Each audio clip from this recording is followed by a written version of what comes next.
सनातन धर्म के महान ग्रंथों में वर्णन है कि यह सृष्टि केवल एक पृथ्वी तक सीमित नहीं है। हमारे वेद, पुराण और उपनिषद बताते हैं कि ब्रह्मांड में अनेकों लोक हैं।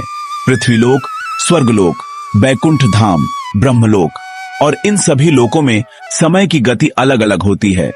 हमारे पृथ्वीलोक में समय की जो माप है वह सूर्य और चंद्रमा की गति से संचालित होती है। एक वर्ष में 365 दिन, और यही हमारा जीवन मापदंड है। लेकिन ये केवल भौतिक समय है। स्वर्गलोक में समय का प्रवाह पृथ्वी से अलग है।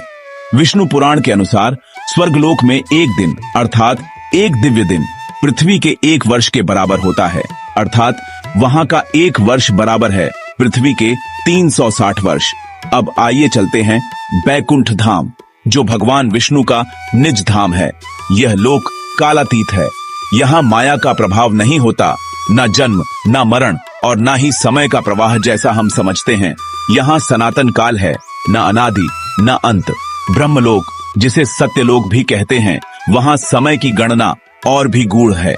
श्रीमद् भागवत में बताया गया है, ब्रह्मा जी का एक दिन अर्थात 1000 चतुर्युग होते हैं और एक रात्रि भी उतनी ही लंबी होती है। यहाँ एक ब्रह्मा का दिन बराबर है 432 करोड़ पृथ्वी वर्ष। इससे स्पष्ट होता है कि जितना ऊंचा लोक उतनी ही समय की स्थिरता। जहाँ हम वृद्ध होते हैं वहाँ देवता युवा रहते हैं। जहाँ हम समय में बंधे हैं वहाँ भगवान काल के पार विराजते हैं।